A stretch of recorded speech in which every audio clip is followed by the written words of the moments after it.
From the Bates Motel, it's the IGN Digigods. Please welcome two men who wouldn't even harm a fly, Wade Major and Mark Kaiser.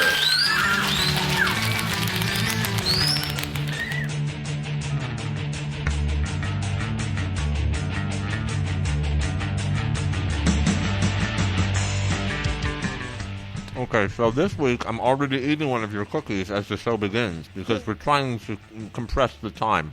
Now, these are the same cookies as last week. Mm-hmm. Tarragon and lime. There's no tarragon in this. Yeah, there is. There's not. Heck yeah! I'll go. Actually, I still have the tarragon, the leftover tarragon. I'll show it to you. Well, I don't believe it. Okay, it doesn't make it any less true. It does if I don't believe it. Okay. It's only 1 tablespoon worth, but it's there. So we didn't give that thing away last week. Yeah. So actually, I don't even know what it is. We got this last it's some week. anime thing. It came to us from Funimation. It's creepy. It's a triangle. You know what? Here's what we're gonna do. It's a creepy anime thing. It's a big stuffed animal thing. Okay. Here's what we're gonna do. We are gonna post this on the Facebook page, and the third person on the Facebook page to say I want it will get it. So you have to go on the Facebook page, see the picture of this thing, and it'll just say, do you want it? Or here it is. Do you want it? And the third person on the Facebook page to respond and say I want it will get it. Okay, but no, does that not work? Yeah, but the third person. Well, who's going to be the first person if they think they're going to be? I mean, it doesn't make any sense. Why would anybody want to? No. Ooh, you should be the first person. Better. That's a good idea. Better. Okay. So as you can tell, I have no knowledge of Facebook. Okay, I take that back. The first person. That's true. Why would you be the third freaking person? It makes no sense. Doesn't make any sense at all. Okay. Cookie done. Okay. So, I take that back. Don't stop the recording. I'm not. First person. Well, believe me, if it embarrasses you, I'm not stopping it. Exactly. So we're going to post a picture of this thing, this triangular anime smiley thing. It's a strange thing. I don't really know. The thing is that there's nothing in the. It's something for Funimation. I don't know what it is. Funimation, some crap. So if you're the first person on the Digigods Facebook page to say I want it or give it to me or something along those lines, it did come with a DVD Blu-ray set, but I haven't even bothered looking at it yet. Oh, okay. It's weeks off. Okay. Well, we don't know what it is. I don't have time to get to that. We don't know what it is, but if you go on the Facebook page, it can be yours. Yeah. It's a little tiny plush doll that looks like a big triangular anime guy. It looks like something from your nightmares. Right. That's what it looks like. So go on Facebook now and be the first one. All right. What do we got? Mark, we don't have really great new movies this week. This is kind of an odd off week, but we have music, we've got television. How about, do you have letters? Do you have any listener mail? We do have some listener mail. Well, then what the hell, man? We'll do that later. We'll do that mid-show. Oh, and then we've got a lot of classic movies, huge bunch of classic movies, British television, a few new movies, and then some kung fu and martial arts stuff that I'd like to get through, if at all possible. Yeah, I love that stuff. Should I do that? Should I burn through this right now? Yeah, don't even burn through it. Take your time. We love martial arts. Burn through it. Well, it's all, some of it's Hong Kong, not necessarily martial arts stuff. Chow Yun-Fat in The Last Tycoon. What? Chow Yun-Fat? It was from Well Go. It's a Blu-ray. And this is basically kind of a Scarfacey, Godfathery, gangstery epic tale from Wong Jing, of all people. If you know anything about Wong Jing's out of his mind. Craziest, most insane director in the history of Hong Kong. However, this was produced by Andrew Lau, not produced by Wong Jing. So Andrew Lau, who's a little more level-headed, of course, did so many great films, but of course did the trilogy on which The Departed was based, the Infernal Affairs trilogy. Andrew Lau, great filmmaker. He appears to have reined in Wong Jing a little bit because it's a more professional film than Wong Jing is usually capable of making. Wong Jing, of course, has done God of Gamblers films and the Jackie Chan's City Hunter and many other utterly insane efforts. If you look at Wong Jing's filmography, it's just absurdly long. But anyway, not bad, really not bad. Great performance by Chow Yun-Fat. I thoroughly enjoyed it, which is more than I can usually say from Wong Jing movies.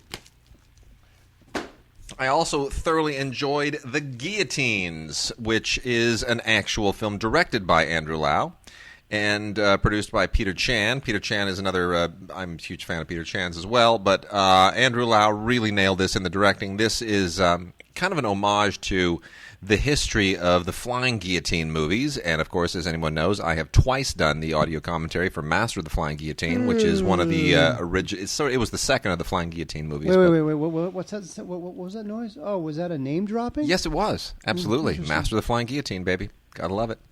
A lot of fun guillotine movies in the history of Hong Kong, and this is a throwback to those, kind of, and it sort of reinvents it for the present day. This is also from Well Go. This is a terrifically fun movie. I can't say enough about it. Really, it's just great. Do you like it? I do, a lot. Tony Leung, most recently on display playing Ip Man in the Grand Master from Wong Kar-wai, stars in The Great Magician. And this is from Derek Yee, who I'm a little touch and go with as a director. This is also a Well Go release. They do most of these things. It takes place in the 1920s in Beijing. And it deals with magic. It wants to kind of be a God of Gamblers type movie, except with magic. And it's a little bit uneven. It's based on a novel, which I'm sure plays probably better if you're familiar with the novel. It probably has some kind of a following in China. Otherwise, it's a little bit convoluted, and I guess in some ways it's maybe aspiring to be a little bit like The Prestige. Doesn't really hit on all cylinders, but Tony Leung is always fun. The Assassin's Blade is a really, really cool movie. Again, this is also from Well Go. And this is just straightforward, fantastic, outstanding action. Really, really great sword play and just good set pieces. They're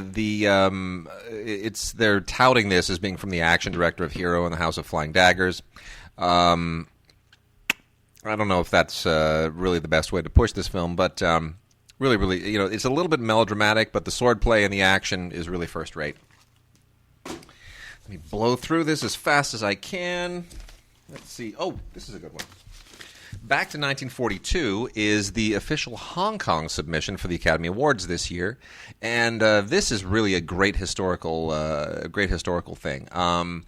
It goes back and it takes a little bit. You might want to do a little bit of homework if you're going to watch this, just to sort of be familiar with what was going on at the time. It doesn't sort of make a great effort to bring you up to speed, but it definitely has some crossover appeal, as Adrian Brody is in it. And it deals specifically with a moment in Chinese history in 1942 when the war with Japan was compounded by all of these horrible, catastrophic weather incidents, drought and famine and all this stuff. And it's based on a novel as well, directed by Feng Zhaogang, who's one of the big commercial directors in China right now. And it is a wonderful, wonderful humanitarian, humanistic period epic, beautifully shot, beautifully put together. Definitely a first-rate film. 2.5 hours long, has that old 1960s widescreen epic feel to it. And, with Adrian Brody and Tim Robbins in a very small part in it, it definitely has a little bit of kind of Western crossover appeal. So anybody who isn't normally inclined to watch a Chinese film, who wants some familiar faces, they will find a few things to hang on to. Ip Man, The Final Fight, is a great freaking movie. We love the Ip Man series. Well, there are two Ip Man series. There are the Tony Lee, there are the two films from Herman Yao, of which this is the second, and they sort of bookend the Donnie Yen films, which are a separate thing. So there have been 5 Ip Man movies from 3 different directors. The Grandmaster is one. The 2 Donnie Yen films, Ip Man 1 and Ip Man 2, are the other. And then there are the 2 Herman Yao films, of which this is the concluding chapter. And the Herman Yao films are actually, I think, really, really good. Herman Yao, of course, has done a lot of kind of horror, the Category 3 horror films with Anthony Wong in the past. And he brings Anthony Wong, an actor that he knows really well, back in to play Ip Man. And the amazing thing is Anthony Wong's not really a great martial artist, but they make him look like a great martial artist. And there's a bit here where he and another Grandmaster, played by Eric Tsang, who is also not a martial artist, They have a great fight, kind of a mano between two grandmasters. You would never know that these guys are not expert because they look expert. The way it's choreographed, the way it's executed, it's just absolutely beautiful. And the film essentially takes place in the later period of Ip Man's life. It overlaps a little bit with some of the stuff that you may have seen in the Grandmaster. So if you've seen the Grandmaster, you'll go, oh, I get it, it's this and that and so forth, and then it'll confuse you because then it detours into areas that are not at all historical, but still make for a really, really great movie. And I'll tell you, the last 20, 30 minutes of this are sensational. It is a really good script and has some just wonderful stuff in it. It's really, really great. So that is Ip Man, The Final Fight with Anthony Wong, directed by Herman Yao. Probably going to be the last Ip Man movie. I don't see anybody. I know they're trying to do another Ip Man with Donnie Yen, but I just don't see that actually happening. And then really quickly, Dragon is a Peter Chan film. Peter Chan, who produced the Andrew Lau film that I just talked about a second ago. These guys all produce for each other and direct for each other. This is great. This is Dragon with Donnie Yen, previously mentioned, of the Ip Man films, and Takeshi Kaneshiro, and it is pretty great. It was previously called Wuxia when it was released or shown at the Cannes Film Festival, and then they changed the title to Dragon. I don't know if that's a great idea. I think they probably felt that wuxia wouldn't mean anything to most people. Wuxia, of course, is the literary and filmic genre specifically oriented around wire work and kind of fantastic events and things of that sort. Anyway, they changed the title. Dragon doesn't really have any greater meaning, but it's a great story. Donnie Yen is a mysterious man who is kind of living a let's just say he's living under an assumed name, and some gangsters show up and put at risk his anonymity, his kind of self-imposed police, living under what do you call it when you're in protection?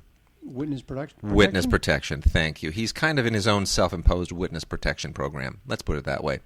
Anyway, and from there, the intrigue really, really unravels, and you find out who he was, et cetera, et cetera, et cetera. And Takeshi Kaneshiro plays this kind of Sherlock Holmesy investigator, and there are some really, really clever scenes they're really, really great when he's trying to put together what happened in a given situation, and he's kind of piecing it all together. It's a little bit like in the Sherlock Holmes films with Robert Downey Jr., where you get the voiceover and you're kind of living through the way things fit in his head. A little bit like that, but I think even better. So that's a really terrific film. All of these on Blu-ray, by the way, just really good-looking Blu-rays. Wellgo does almost all these, and they do such fantastic work on Blu-ray. And then finally another Wellgo film, The Four. This is from Gordon Chan, who is still one of the great action directors in Hong Kong. And it is just a straight-up, over-the-top, absolutely off-the-hook, supernatural spy period thriller Hong Kong film like only they do in Hong Kong. I can't even begin to explain what this is about. You just have to watch it. It's completely off the hook. It's totally out of control. It is an absolute total ride. It is a total ride. You're going to definitely want to check this out. If you're a fan of the genre, The Four from Gordon Chan. And then lastly, on the bargain front, a couple of titles from Mill Creek. Flying Fists of Kung Fu contains 12 movies, and Kickin' It Shaolin Style also contains 12 movies. These are just old, kind of independent Kung Fu movies that would have vanished, and they are not taken from really great source material. But look, you get a dozen films on each of these sets, and there's some good stuff and there's some crappy stuff, but it's fun to throw on in the background and just enjoy. A couple of the better movies, Crane Fighter from 1979. Is not bad. Shaolin Kung Fu from 1974, also not bad. Shaolin Brothers from 1977, pretty good.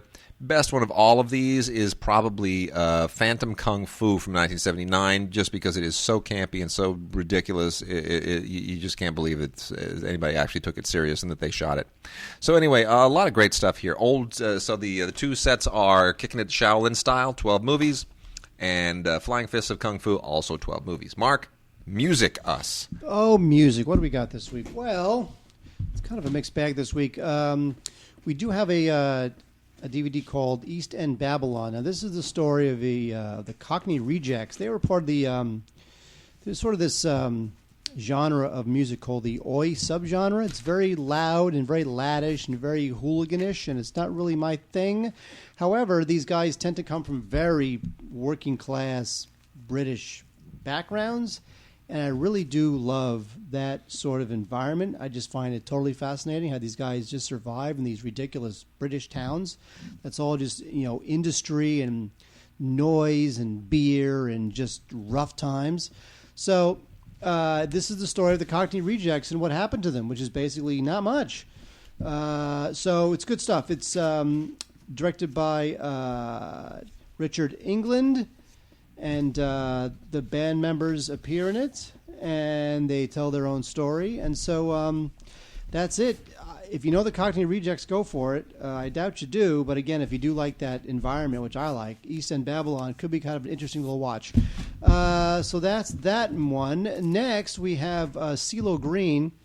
He has been playing at at Planet Hollywood in Vegas, and he's got this new Blu-ray called Loberace Live in Vegas. Now, I'm hot and cold on CeeLo Green. I think F You is like the greatest song ever written. I just think I agree. song It's fantastic. is just unbelievably, entertainingly hilarious. Every time I listen to it, I never get sick of that song. Never. Which, by the way, is here under the title Forget You, because I don't want to use the actual F word. That's lame. But otherwise, there's maybe about 20 different songs on this thing, and he's a pretty good performer. I didn't really know much about him. Better producer than he is a performer, Well, I got to say, and he's a great performer. Well, I saw him at Jazz Fest. Yeah. He played Jazz Fest in New Orleans 2 years ago when I was there. Really? And he drew an incredible crowd. Wow. And I was all the way in the back because I wasn't all that interested, because it was like, I'd rather watch like some local blues band that's way more interesting to me than to fly to New Orleans just to see CeeLo Green. But he drew a hell of a crowd, and he did a good job. So, I was a little bit impressed. But I don't really like a lot of his music. I like what's the Gnarls Barkley thing? That was him, right? Yeah. Some of that crazy. He was lead singer of Gnarls Barkley. Yeah, some of that stuff is good. Yeah. So, I don't like all of his stuff, but I like more of his stuff than I think I would readily admit. And then again, Forget You is the greatest song ever written. Did I mention that? Yeah. I'm with you. Antebellum is a band that... good country stuff. It's good country stuff. Good country. I like them. They get covered a lot on E, I notice, because the lead singer, I think, had a baby or got married or something like that, and that's really all I know about them. So anyway, this was recorded recently at a symphony center in Nashville, and I'm not that familiar with their songs. I like some of this stuff. The thing is that there's a lot of Christmas stuff on this thing, and it's a little early for something called Live on This Winter's Night, but I guess you can get a jump on it Sure. and hear them sing, Holly Jolly Christmas and I'll Be Home for Christmas and Silver Bells. Lady Antebellum does all of that on this new Blu-ray. All right, my pick of the week is Springsteen and I. Now, this is a crowdsourced documentary from Bailey Walsh, and thousands of fans submitted entries. There are little videos of Bruce Springsteen talking about Bruce, live video of Bruce on stage, and Bailey Walsh, the director, put all of these together, weeded through all the bad ones to bring you almost 2.5 hours of great Springsteen stuff. I, of course, revere Bruce Springsteen, so I love it all. This is definitely a passion letter from the fans, so if you're not into the Springsteen thing, this would not be the place to start. But there are amazing stories about what Springsteen means to these fans. And, of course, there's a lot of great music and a lot of great humor. And I think this thing is just fascinating. It's a different way to experience Springsteen. It's a different way to understand what he means to their fans. Because, again, there's a real connection. I've seen Springsteen in concert 5 times, 6 times. And he has a connection with fans that is like no other rock and roll star. He has a way to make an arena of 20,000 people feel like he's playing the local bar. I don't know how he does it. It's just his thing. That's what he does. He is an effing genius, and I feel like he's almost underappreciated, oddly enough. So anyway, this is good stuff. Springsteen and I, folks. You got to get Springsteen and I if you love Springsteen. If not, I'd probably pass on it. And finally, Move Me Brightly is a documentary which commemorates Jerry Garcia's 70th birthday. Jerry Garcia, of course, the lead singer of Grateful Dead. So we have a bunch of people singing Grateful Dead songs. You got Phil Lesh, Mike Gordon, Mike Campbell from Tom Petty, Luke Wilson, believe it or not, does a bunch of interviewing for it, Perry Farrell from Jane's Addiction, Sammy Hagar from Van Halen. So you got these guys singing a whole bunch of Jerry Garcia songs. So this is good stuff. If you love the Grateful Dead, you love Jerry Garcia, I would definitely check out Move Me Brightly. Again, it's a little bit of a stretch if you don't know the band or you're not really hip on Carlos Santana, but it's good stuff. I would check it out. Sweet. Go. All right. So I'm going to blow through some British television, and then we'll get to new movies and classic movies, and probably some television as well. There's a British show called In the Flesh. Mark, have you heard about it? I have not. It's really good. I am not a huge fan, as many people are, of the Walking Dead, the friggin' AMC show. Yeah, it's just Walking Dead. whatever. Zombies. Come on. It's Rule. Come on, zombies enough. rule. I know. Well, World this War is Z good stuff. this is a zombie show, but it's like an intellectual kind of plotted zombie show because you actually feel for the zombie characters. They're not supposed to be characters; they're dead people. But see, that's what makes it interesting. That's what makes it interesting. Do you see the zombies like ordering espresso? This teenage kid, he died, he committed suicide, and now he's back, right? But things are going on in the world, and others are coming back too. And it approaches the whole politics of zombies from a psychological perspective that is really interesting. Zombies have no politics. It's totally unlike anything you've ever seen. It's a sharp show, man. It's a sharp show. So that's called In the Flesh from BBC. Definitely cool, man. Totally cool. I actually totally vibe to it. Cook's Country, season 6. It's freaking cooking, man. It's just a lot of great food, and it gets very depressing at a certain point because it makes me realize just how limited my culinary skills are. I've got to really improve here. I'm just going to name to you a few things here that made me absolutely flip out watching them. Peaches and cream pie. I started to gain weight just watching it. Unbelievable. And cream cheese pound cake. Are you kidding me? Are you freaking kidding me? Yummers. Oh, my gosh. Amish potato salad, to die for. Absolutely to die for. One thing that I'm definitely going to try out is the slow cooker minestrone because I love minestrone soup, but it's kind of a pain to make. They got a slow cooker version here. It's fantastic. Looks like it's the easiest thing in the world. I'll probably change my mind when I try it. And then here's some stuff that Mark will probably be into. Magic chocolate flan cake. That sounds like something you would do, right? Yeah. Oh, yeah. And then there's a really, really good herb roast chicken recipe that I'm going to have to try out and deeply offend Mike Rotman by eating it in front of him. So anyway, lots of great stuff in here. This is a great series. Everything looks good. It'll just make you frustrated at how unable you are to actually make this stuff. The Fall is a terrific show. Gillian Anderson. What happened to her after the X-Files? Well, she's been making movies in the UK, and she really has, man. She's got this whole other career going on. It's a whole UK thing. It really does. She went to the UK kind of like Kristen Scott Thomas went to France. Yeah. It's a similar kind of a thing, just exploring an expat career. Not a lot of great roles for her here. Nobody's giving her good offers.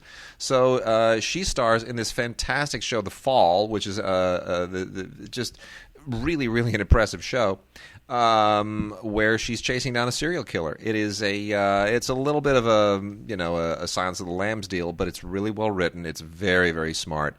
And she does a great job in it. This is the first series, and it includes only one little featurette, 5 episodes from the first series. It's British. Remember, they only do a few every season, but it's a good show, really well done.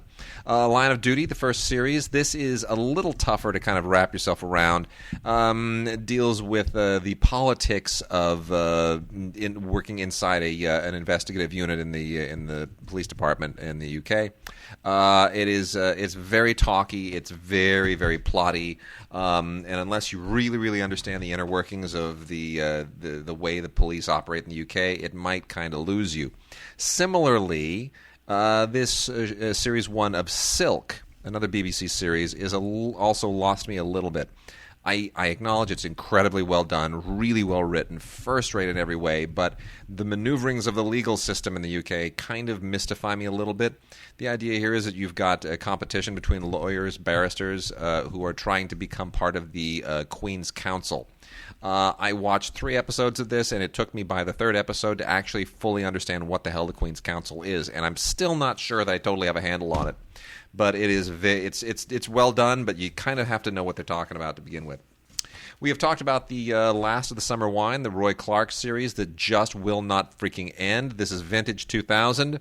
Nothing has changed. Same actors, same silliness, very funny, and that show just does not end. Last Tango in Halifax is a really sweet show that does this thing that they keep doing on British television. You might remember, Judi Dench and Jeffrey.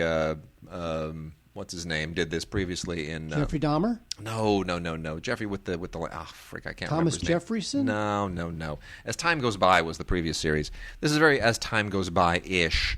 Derek Jacobi and Anna Reed play a couple of an elderly couple who were childhood sweethearts, and then 60 years later, they find each other all over again through the internet and renew the romance. It's lovely. It's beautifully done.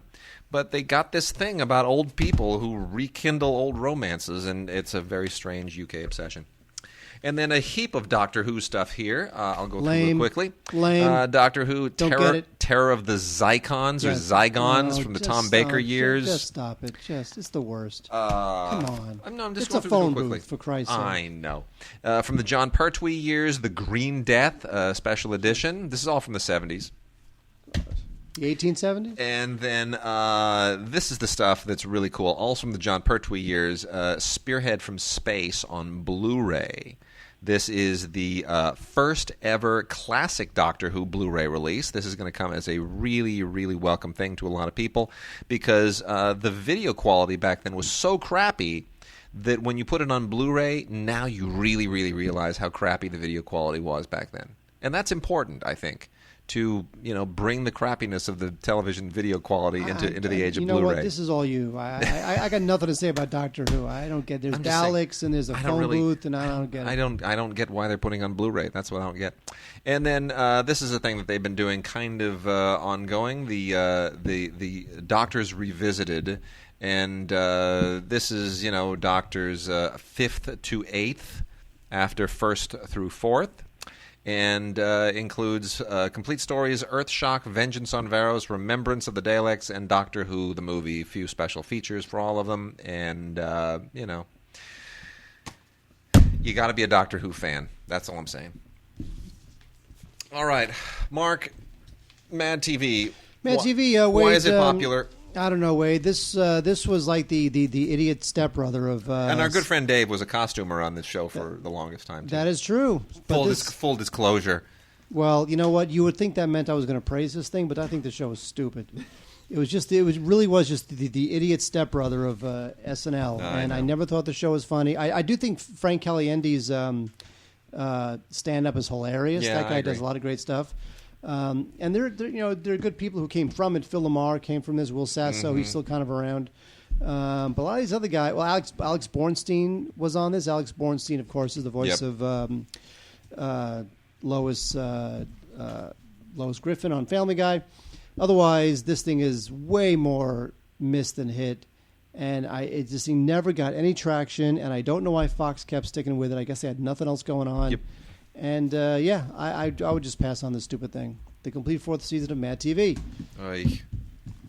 Now, Wade, we have Dexter. Now, the final season of Dexter, this thing wrapped up, I would say, probably a season too late. And I got to say, I'm not going to give away what it was, but the whole finale, like the actual last episode. I heard it was crap. When you find out what happens, and I watched it, and you find out what happens to Dexter, are you kidding me? Really? I mean, I waited like 17 seasons for that. Yeah. I mean, come on. Yeah, well, A hurricane? In a boat? Okay. Stop that. All right. Stop that. It's terrible. So this thing really kind of came in for a very rough landing. Again, I think this thing ended about a season too late. Because you know what? The thing is that some of these shows, if you've got nothing to replace them with, you got to keep going with them. If people are still talking about it, you kind of have to ride that train. I mean, again, Showtime, it's not like the networks where ABC, CBS, Fox, NBC, they have to constantly crank out sitcoms, dramas, every season. It's a factory. Showtime can or HBO, they can just crank out a couple of originals, and that's all they need to worry about, because otherwise they're just showing movies. So they tend to back these horses for a long time, and sometimes they're not that great. Dexter was great for a few seasons, then it kind of just died, and by season 8, you're like, whatever. So there you go, the last season. But then again, if you already have the previous 7 seasons of Dexter on Blu-ray, you might as well get this one too. Yeah, all right. And then we've got a couple that are sort of throwaways here. Only if you're a huge fan of these shows. Stan Lee's Superhumans Season 2. Just this is the ongoing mythification of Stan Lee in the most bizarre and peripheral ways. This has absolutely nothing to do with Stan Lee or comic books or superheroes or anything. It's just using Stan Lee to kind of explore a pulpish approach to evolution and how people evolve and how animals evolve, and it's almost like That's Incredible with Stan Lee's name attached to it. And I used to love That's Incredible with John Davidson, Kathy Lee Crosby, and that's what Byron it is. Allen, or whatever it was. That's what it is. It's basically, it's just all just weird people who do strange things, and are these like the next X-Men? Whatever. It's they're all kind of freaks, and I guess they missed the auditions for X Factor, so they get to be on this Stan Lee branded show. Whatever. It's mildly interesting, but nothing that's merits. Maybe if you want to rent it or catch it on Netflix or something, if they've got it. And then the Best of Dance Moms, the championship dances, is for some very sick people. I don't really understand the appeal of these shows about children that are pushed into extreme situations. This is like one notch removed from Honey Boo Boo. I can't really condone this, but there it is. It's 2 discs: The Best of Dance Moms, the championship dances. And last but not least, by any sense, is an absolutely outstanding collection of 9 documentaries. This is 9 for 9, and it's from the producers of 30 for 30, and this is a great, great series. This is from ESPN Films, and if you didn't see this, these are 9 documentaries that were on ESPN all about women in sports, and they are absolutely superb, especially considering that they gave the filmmakers almost complete free rein to do what they wanted. Ava DuVernay, who is a publicist that many of us worked with for years before she became a filmmaker, and then went on to become the first woman ever to win Best Director at the Sundance Film Festival, and now she's directing the Martin Luther King biopic, the Memphis. Really? The Memphis film. Interesting. Yeah, there's 2 Martin Luther King biopics coming out. Hers is the one that is going to be a lot edgier, and she's just a fantastic filmmaker. She does the first installment here, Venus Versus, which is all about Venus Williams and what she did in kind of just the amazing way that she pioneered all kinds of new avenues, especially for young black women. And then you've got Pat XO, which is about the coach Pat Summitt of the University of Tennessee Lady Volunteers, who is like this amazing, like the greatest coach in the history of women's basketball, and she's now fighting Alzheimer's. Other great episodes here include Swoops, which is an episode about Cheryl Swoops, who of course is an amazing WNBA player who came out as gay. That's directed by Hannah Storm. Hannah Storm. What? Yeah, Hannah Storm directed that. Hannah Storm? Hannah Storm. You mean the sportscaster? Yeah, she directed that. Wow, good for her. And Hannah's really great. Hannah's married to, what's his name? Johnny Storm from the Fantastic Four. Oh, stop. No.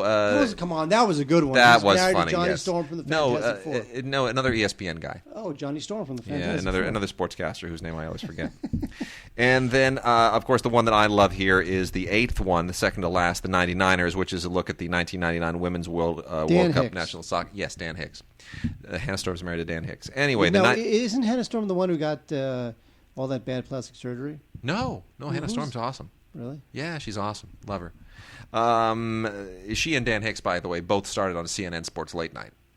Fascinating. Yes, just want to let you know. I remember they've been married since '94. Yep, they're awesome.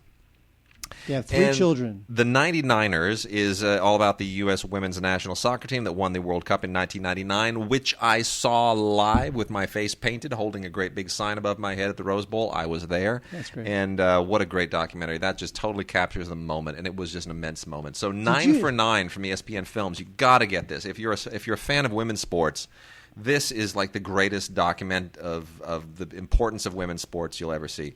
And first rate, first rate. Okay, now here's the thing. I'm reading this right off the page, so folks, this is not edited, or I'm not going through this to tighten it up.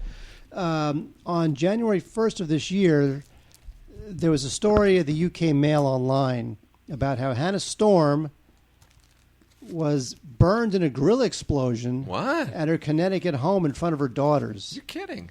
An emotional Hannah Storm has spoken of how she was set on fire in a horrific barbecue grill accident at home in front of her daughters.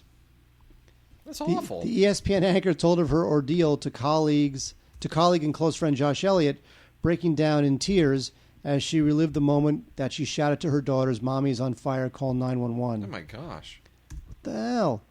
Suffered first and second degree burns to her face, neck, hands, and chest. Oh, my Lost her gosh. eyebrows, eyelashes, and roughly half her hair I had no idea. as a grill's propane tank exploded in her backyard. Well, that's an argument against propane. Jeez. Where'd that come from? Wow. All right, start talking about stuff, Wade. Okay, horrible. Wow, that's awful. I had no idea. All right, we're gonna let's blow through some classic movies, and then we'll wrap out with the newer stuff. There's some just bizarre things that have come out lately, and one of the most bizarre, is the Blu-ray DVD combo pack of collector's edition of Body Bags. Mark, I didn't even know this movie existed. Are you familiar with this? John Carpenter produced this and acts in it. Directed by Tobe Hooper.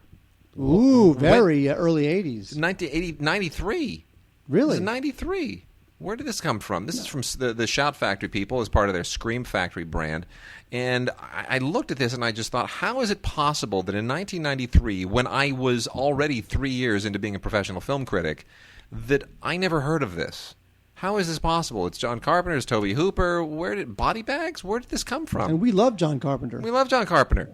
This is just utterly surreal. So I have no idea where this movie came from, but it's basically an anthology film, and it kind of follows the creep show, motif. It's okay, but man, it came completely out of the blue. Mark Hamill is in it. Plays a baseball player who gets an eye transplant. Boy, does that not work out quite as he expected. Deborah Harry shows up. Twiggy, Sheena Easton, Stacy Keach, who I just saw the other day, by the way. At the supermarket. No. Stacy Keach is in Nebraska. You know that, right? Oh, have you seen Nebraska? I've seen Nebraska. Is it good? It's really fantastic. Really? Yeah, I went and saw it at Ray's class, and Stacy Keach was there as a guest. We are not going to give that movie Best Picture, are we? We may. We give every time Alexander Payne makes a movie, we give it Best literally, Picture. I know. We've given his last 2 or 3 Best Picture. Yeah, I know. Because people like him. Because he's an awesome dude. I mean, this year will be, I think it would be unlikely. There are just too many other just mega contenders. But, boy, he's a nice guy. Yeah, whatever. He's been nice ever since college. Anyway, so this is... and Stacy Keach was there. He actually came to the class. Oh, that's cool. Yeah, he came with a couple of with the writer and the woman who plays Bruce Dern's wife. And it was pretty cool. So anyway, a bunch of featurettes and an audio commentary with producer Sandy King and Justin Beam on the episode I, aforementioned. And there's an audio commentary with Carpenter and Stacy Keach on the episode called Hair. And another audio commentary with John Carpenter and Robert Carradine on the episode The Gas Station, which is just creepy as all hell. This is just a strange movie from out of the blue that I never heard of in 93. But there it is, Body Bags, from John Carpenter and Tobe Hooper, 1993. Speaking of bizarre movies, the good folks at Kino, who always come up with these little bizarre films and always do a good job packaging them on Blu-ray and DVD, is the bizarre 1978 Western Shoot the Sundown. This is with Christopher Walken, Margot Kidder. I mean, come on. Yep. Christopher Walken and Margot Kidder. I know. That's very 70s, isn't it? It is. Walken plays a Confederate. He's a Confederate soldier. He's now become a bounty hunter, and you get into Montezuma's Gold and buffalo hide trading and that kind of stuff. So there's a lot of post Civil War, characters and iconography and whatnot going on in this movie, and it's just kind of a bizarre little film. It's there's something Leone-esque about it, I guess you could say. I think this thing might just be a little bit too bizarre for its own good. But you know what? I got to say, if you're a Walken fan and you want to see something a little bit funky, I got to say, you can do a lot worse than Shoot the Sundown. I can't really recommend it as being a good film. It doesn't necessarily work as a whole piece, but there's fun stuff in it that I think that if you're fans of funky takes on established genres, I think Shoot the Sundown would be an interesting little thing for you guys to check out. There's an alternate opening title sequence, and what's great about this is that it's composed and performed by Kinky Friedman. Now, Kinky Friedman, well, you love Kinky Friedman. Do I know Kinky Friedman? You know who Kinky Friedman is? It doesn't ring a bell. He was like an everything. The guy was like a songwriter and a novelist, and he had a lot of political opinions. Okay. All right. And he's still around, and he was big in the 60s, big in the 70s with his political commentary. Okay. His name is Kinky, can't beat that. And, he writes and performs the title song in this alternate opening that they have. Right. Anyway, Shoot the Sun Down is a very interesting film. It's a very, visually it's funky. It's like almost like, you know what it is? It's Sergio Leone on acid. Okay.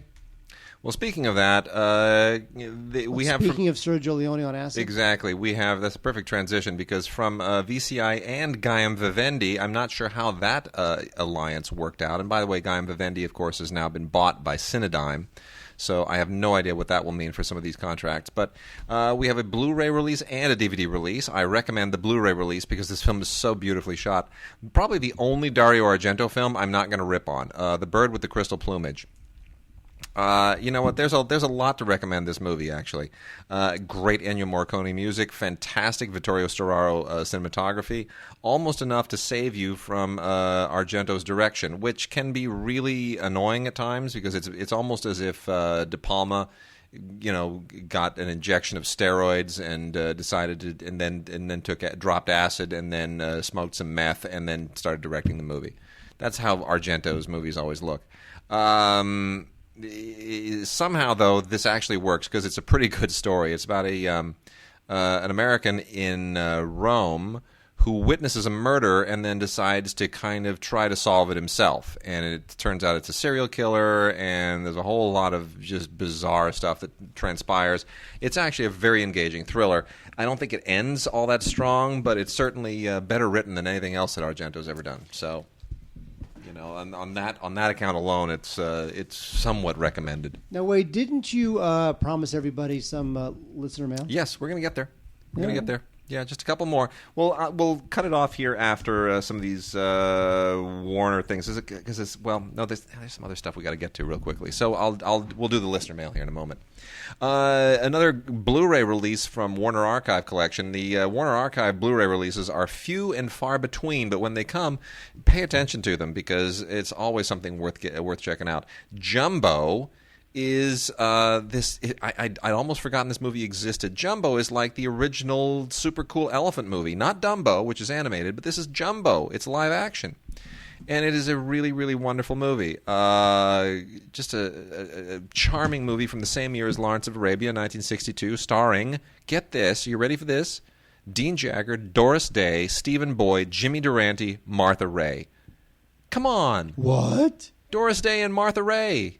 You can and Jimmy Durante. The Big Mouth. Martha Ray was the Big Mouth. I know. That's what they used to call her. She was the villain on the Bugaloos too. But this is just a really, really wonderful, wonderful movie. Great songs. Jimmy Durante is just so lovable. The elephant is lovable. I mean, there's just this is fantastic, and it's beautifully directed by Charles Walters, who of course did Lily, the great musical. He was one of the go-to musical guys at the time, kind of like a somewhat second-tier Vincent Minnelli. And this is a fantastic movie. It's fantastic. And here's why this is so great. The original overture that has not been seen in this attached to this film for 50 years has been attached. So it just like a classic movie of the time, it starts with an overture and then the movie starts. They also include a musical short called Yours Sincerely, as well as a fantastic Tom and Jerry cartoon, Jerry and Jumbo. It is a great, great time at the movies to watch this. Warner Archives has outdone themselves with a wonderful Blu-ray. Cannot get better than this. Wade, I like this movie, and I'm so glad this is finally out on Blu-ray. My name is Nobody. This is a really cool... You can say that again. What? This is a super cool 1973 spaghetti western directed by Tonino Valeri, who did My Dear Killer. Music by Ennio Morricone. This movie, I think, is so funny. It's funny in a cool little spaghetti western way. It's about this gunman named Nobody, played by Terrence Hill, and he decides that he is going to try to let his idol, played by Henry Fonda, who's growing old, go out like a true gunslinger on a gunslinger's terms. So he kind of like sets up a little showdown for him with these deadly bad guys, and it's got a hilarious awesome, violent, terrific final 20 minutes.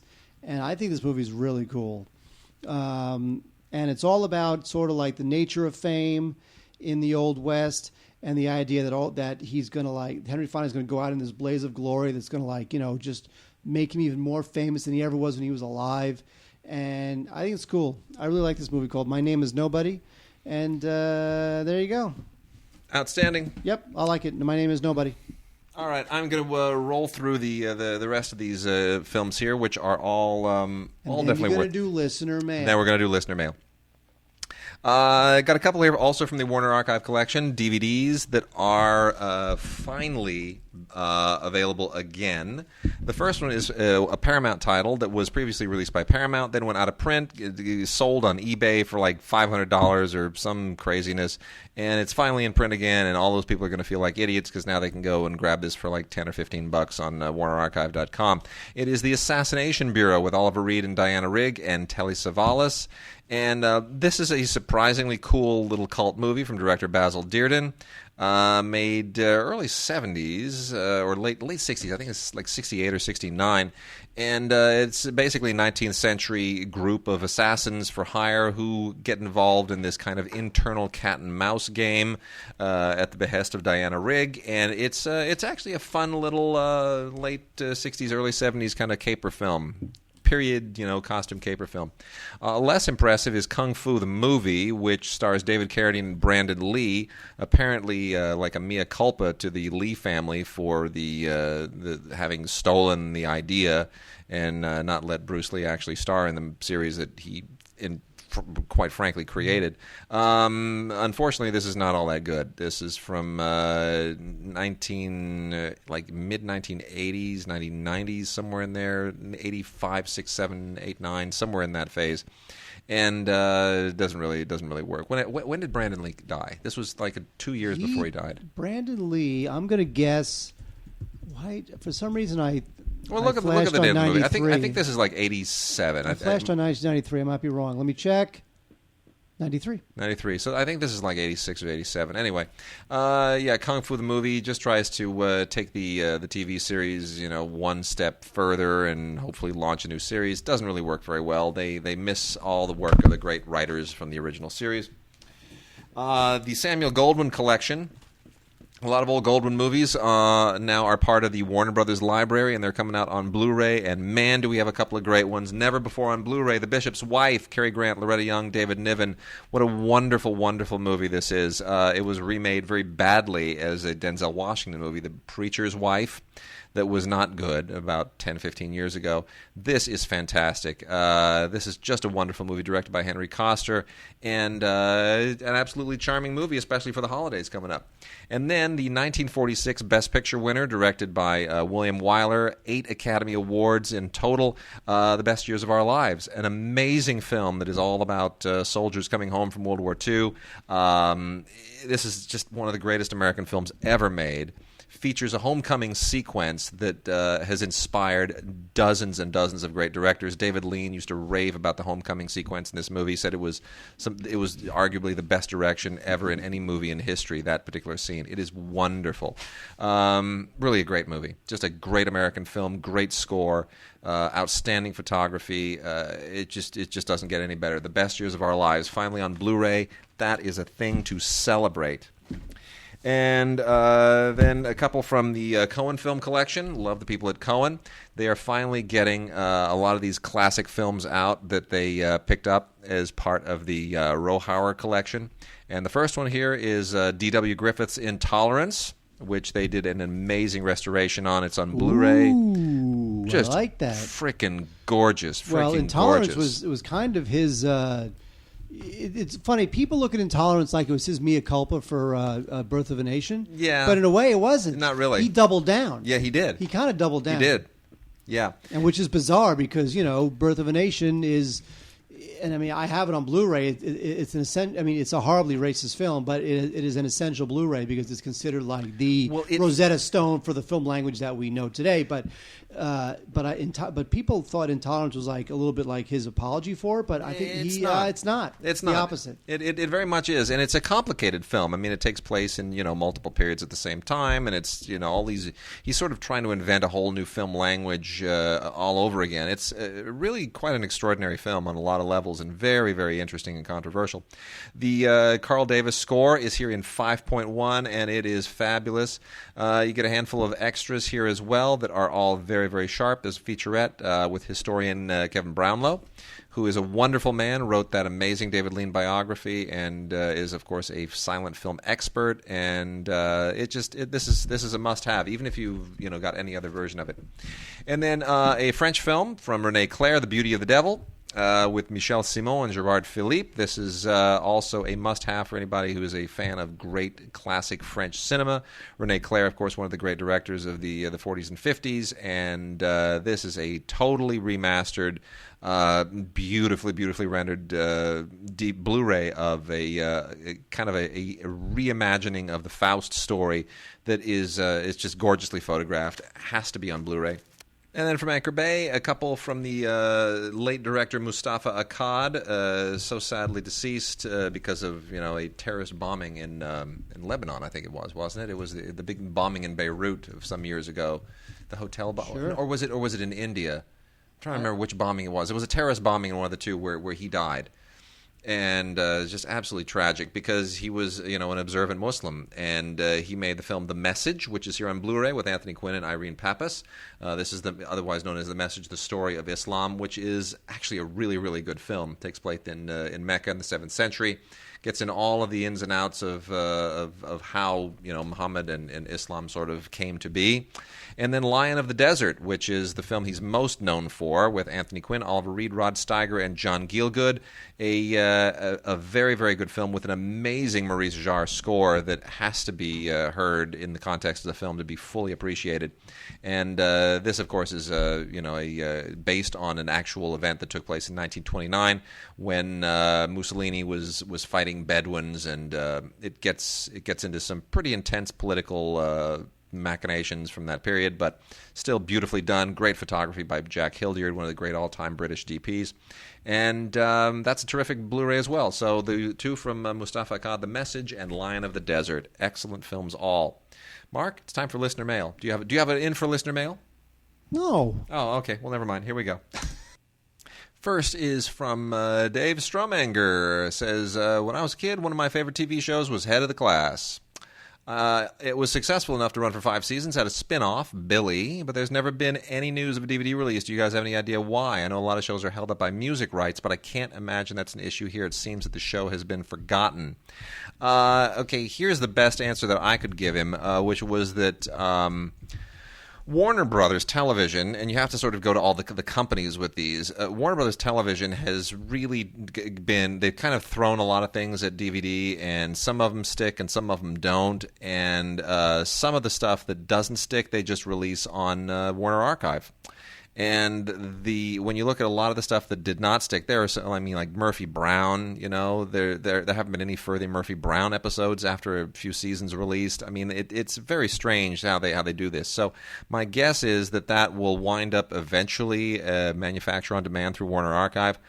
But who knows? There are other bigger series that they obviously have to deal with first, and that just seems to be one that's falling between the cracks. It might wind up even on like Netflix or something streaming. It might be easier for them to just go no packaged media with that. And then Joseph Thornton says, Mark and Wade, with all the talk about great films, it's only natural to assume that most of your listeners, and most likely yourselves, take your delivery methods of said films very seriously. How do you watch your films, specifically at home? Do you have LCD, plasma? You regularly trash 3D. Do you have a 3D TV? I recently picked up a 3D 1080p projector. Do you have theater rooms? Projection 7151. You get the idea. Bore me with the details. Mark, you want to talk about your home theater scenario? I have a man cave. Yes. My man cave has 5.1. Yep. My man cave is painted red, so it looks like a movie theater. Mm-hmm. It has the plasma mounted on the wall, and it's rock and roll. I love it. It is. I will vouch for that. Mark's Man Cave is very nice. It's painted red like a movie theater. It is painted red. Have I mentioned that? It's very sweet.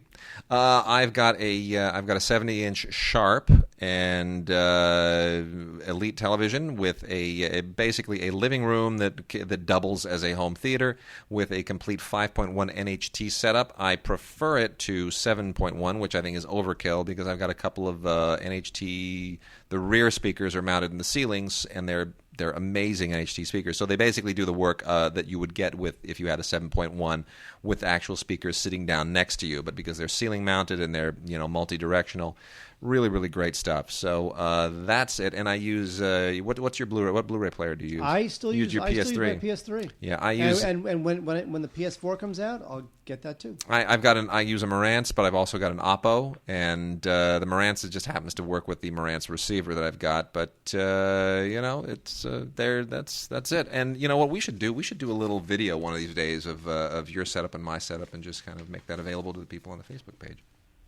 I like that idea. You like that idea? Yes, I do. Let's do that. Here's what I like even more. What? Read one more letter, then we're done. Okay.